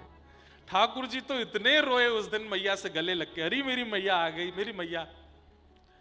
इसलिए जितने दिन ठाकुर जी विद्यालय में रहे, सुदामा जी को एक क्षण के लिए भी ठाकुर जी ने छोड़ा नहीं। यहां पर यह बात नहीं कही जाएगी कि सुदामा जी ने ठाकुर जी को नहीं छोड़ा, यहां यह कहा जाएगा ठाकुर जी 24 घंटा हाथ पकड़ के रखते सुदामा जी का, तुम होते दूर नहीं जाओ, मेरे पास रहे। इतना प्रेम ठाकुर जी सुदामा जी से करते हैं। कुछ वर्ष बाद ठाकुर जी लौट करके मथुरा आए। ठाकुर जी को राजकुमार कहकर के सब मथुरावासी पुकारने लगे। भगवान को फिर भी ब्रज की याद आई तो श्री उद्धव जी को व्रज भेजा। उद्धव जी व्रजमंडल जाकर के सब दर्शन करके आए। 6 महीना बाद लौटे, बोल के गए थे शाम तक आ जाऊंगा, 6 महीना बाद लौट करके आए। ठाकुर जी ने संपूर्ण व्रज का अपने पास दर्शन। ये बंधुओं, ये जो पूरा सत्र आपने सुना ना, व्रज से गमन तक, उद्धव जी के व्रज गमन तक, ये पूरा सत्र इतना सुंदर है, इसको 7 दिन में कहा जाए तो आनंद आवे। ठाकुर जी का व्रज से मथुरा आगमन और फिर उद्धव जी का व्रज गमन, उद्धव गोपी संवाद बहुत सुंदर है। उद्धव जी के साथ ठाकुर जी फिर मैत्री कर लिए और ये ठाकुर जी के दूसरे सखा हुए। 3 सखा हैं भगवान के केवल, सुदामा, उद्धव और अर्जुन। कोई कहे मधुमंगल, श्रीदामा, तनसुका, मनसुका, ये कौन है? बोले ये तो भगवान के प्राण हैं, ये सखा नहीं है। सखा ठाकुर जी के 3 ही हैं पूरी कृष्ण लीला में। इन 3 के अलावा चौथा सखा नहीं है ठाकुर जी का। उद्धव, अर्जुन और सुदामा। ठाकुर जी ने जरासंध के साथ 17 बार युद्ध किया। 18वीं बार भगवान रण छोड़ करके द्वारिका पहुंचे हैं। बोलो रण छोड़ राय भगवान की। द्वारिका जाकर के ठाकुर जी ने नवीन नगरी विश्वकर्मा से निर्माण कराई। वहां रेवत राजा की कन्या के साथ, रेवत राजा की पौत्री के साथ में श्री बलराम जी का विवाह हुआ। बोलो रेवती रमण भगवान की। और फिर कौंडन्यपुर के राजा भीष्मक की पुत्री रुक्मणी जी के साथ में भगवान का विवाह हुआ। बोलो रुक्मणी रमण भगवान की। इस प्रकार ठाकुर जी का विवाह संपन्न हुआ। आगे बंधुओं अनेक ठाकुर जी के विवाह हुए। 8 प्रमुख विवाह हैं। 8 प्रमुख विवाह के बाद ठाकुर जी का सुंदर भौमासुर के साथ में युद्ध हुआ और वहां से 16,100 राजकुमारियां जो बंदी थीं उनको मुक्त करा करके ठाकुर जी ने उनके साथ भी विवाह किया। ऐसी द्वारिकाधीश की मधुर लीला है, मधुर आनंद ठाकुर जी कर रहे हैं द्वारिका जाकर के। भगवान के अष्ट प्रमुख विवाह जो हुए वो कौन हैं? पृथ्वी, अग्नि, जल, वायु, आकाश, ये पंच तत्व बाहर के और 4 तत्व हमारे भीतर हैं, मन, बुद्धि, चित्त और अहंकार।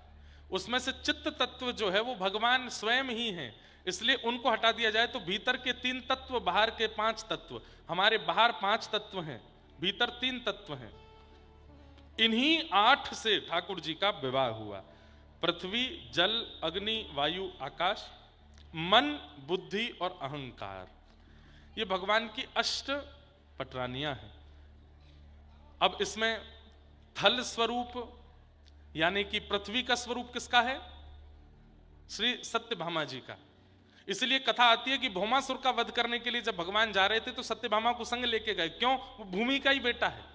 और जब इसका जन्म हुआ था तब ज्योतिषियों ने भूमि देवी से कहा था कि इसको भगवान मारेंगे, तो भूमि देवी ने जाके ठाकुर जी से कहा मेरे पुत्र को कभी मत मारना। भगवान बोले जब तक तुम नहीं कहोगे नहीं मारेंगे। वही भूमि जब सत्यभामा बनकर के भगवान की पत्नी बनकर के आई तब ठाकुर जी युद्ध करने के लिए भौमासुर के पास गए। बहुत देर तक भौमासुर को नहीं मारा तो रथ में बैठी बैठी सत्यभामा बोल पड़ी, ठाकुर जी आप इस दुष्ट को मार क्यों नहीं देते? भगवान बोले यही प्रतीक्षा कर रहे थे कि आप बोलो, और तुरंत भगवान ने भौमासुर का वध किया। तो भूमि तत्व कौन है? सत्यभामा। जल तत्व कौन है? कालिंदी, श्री यमुना। यमुना जी जल तत्व है। हे मारा घट मां विराजता श्रीनाथ जी, यमुना जी महाप्रभु जी। श्री यमुना जी वही कालिंदी के रूप में पधारी हैं। ओ मीठे रस से भरोड़ी महारानी लागे, महारानी लागे, मने प्यारो प्यारो यमुना जी रो पानी लागे। मीठे सिर से भरोड़ी महारानी लागे, महारानी लागे, अरे प्यारो प्यारो यमुना जी रो पानी लागे। हे मीठे रस से भरोड़ी महारानी लागे, महारानी लागे, मुहे प्यारो प्यारो यमुना जी रो पानी लागे। भाव से महारानी लागे, महारानी लागे, माने प्यारो प्यारो यमुना जी रो पानी। श्याम सुंदर श्री यमुने महारानी की।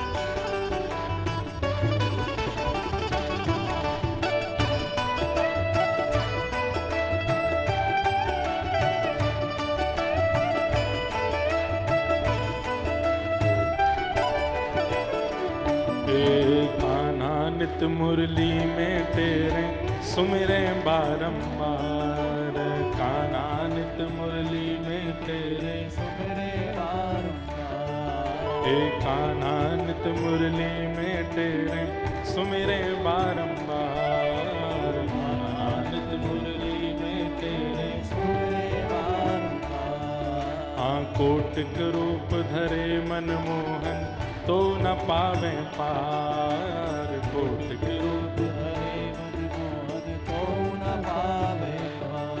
हाँ कोटिक रूप धरे मनमोहन तो न पावे पार, रूप धरे मनमोहन तो न पावे पार। हे राधा नाम में सफल जिंदगानी लागे, जिंदगानी लागे, मोहे प्यारो प्यारो यमुना जी रो पानी लागे। राधा नाम में सफल जिंदगानी लागे,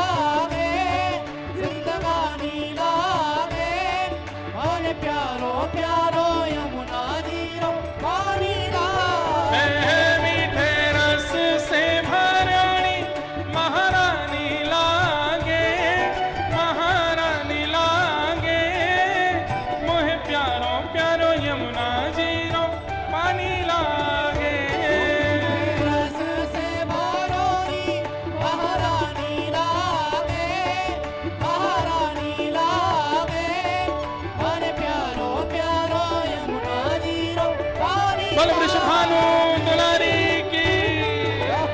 भुजा उठा के करताल बजाओ।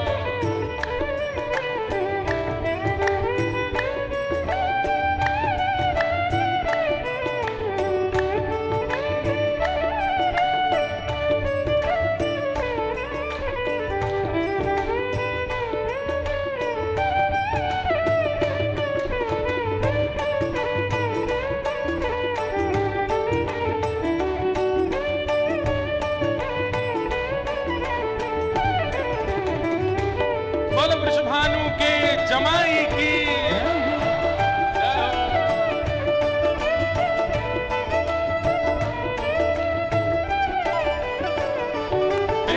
ना भावे मन माखन मिश्री अब न कोई मिठाई। ना भावे मन माखन मिश्री अब ना कोई मिठाई। ना भावे मन माखन मिश्री अब ना कोई मिठाई।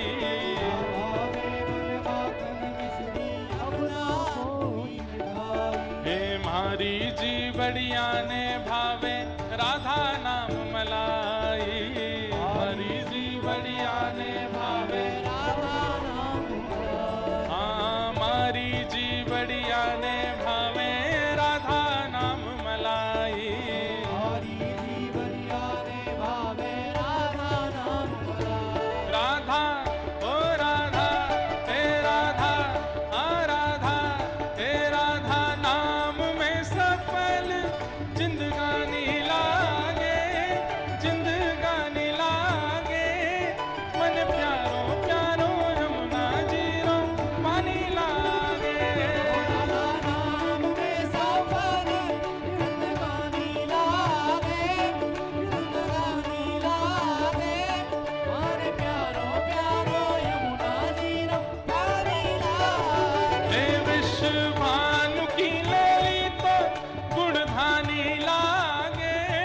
गुणधानी लागे मोहे प्यारो प्यारो यमुना जीरो पानी लागे। भगवान की लारी तो गुणगानी लागे। गुणगानी लागे ओए प्यारो प्यारो यमुना जीरो पानी लागे। राधिका गोरी राधिका गोरी राधिका राधिका गोरी हे राधिका गोरी राधिका भोरी। राधिका गोरी राधिका गोरी।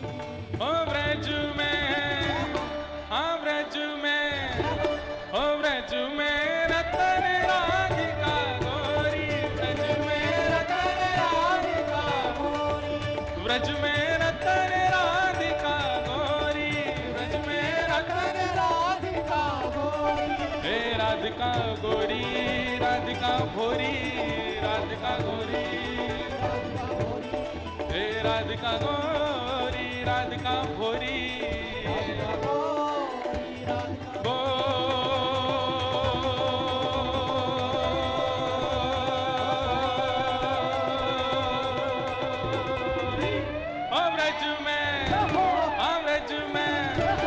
आज कथा को विश्राम है और ब्रज में चल रही है होरी। नेक भुजा उठाओ जोर से और लगाओ जोर की जय जयकार। ओ ब्रज में ओ ब्रज में ओ ब्रज में रतन राधिका गोरी। ब्रज में रतन राधिका गोरी। ब्रज में रतन राधिका गोरी। बल बरसाने वाली की।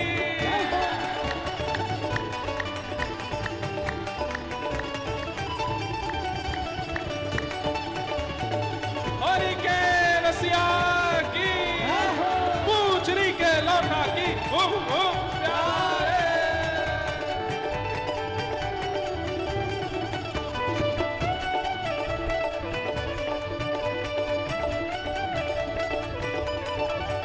हे कृष्णदास प्रभु गिरधर नागर।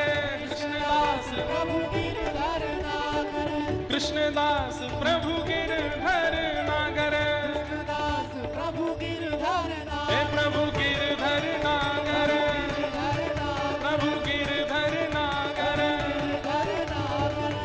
कृष्णदास प्रभु गिरधर नागर, कृष्णदास प्रभु गिरधर नागर, नागरी नवल किशोरी, नागरी नवल किशोरी, ओ नागरी नवल किशोरी, नागरी नवल किशोरी।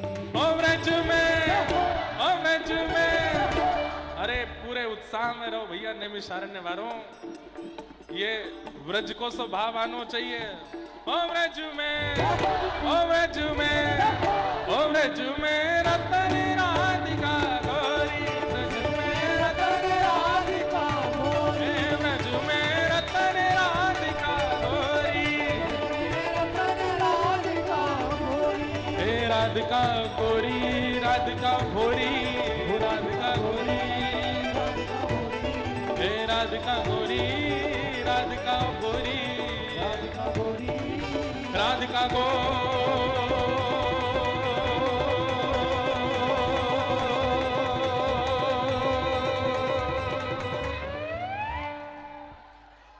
राधिका गोरी, राधिका गोरी, राधिका गोरी, सांस भरो अंदर, राधिका गो,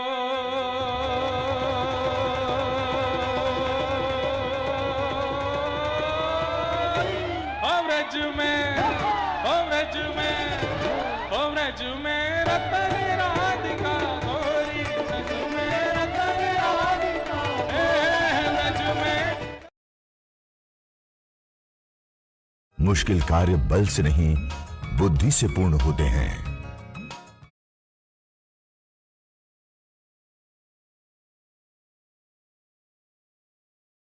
आस्था का एहसास अब और भी पास। थॉमस कुक के साथ करें 4 धाम यात्रा हेलीकॉप्टर द्वारा यमुनोत्री, गंगोत्री के साथ केदारनाथ में रुद्राभिषेक और बद्रीनाथ में महाभिषेक का पुण्य लाभ उठाएं। अनुभवी मैनेजर के मार्गदर्शन में अपनी यात्रा सुखद बनाएं। हमारे ट्रैवल एक्सपर्ट से संपर्क करें और आज ही अपनी यात्रा बुक करें।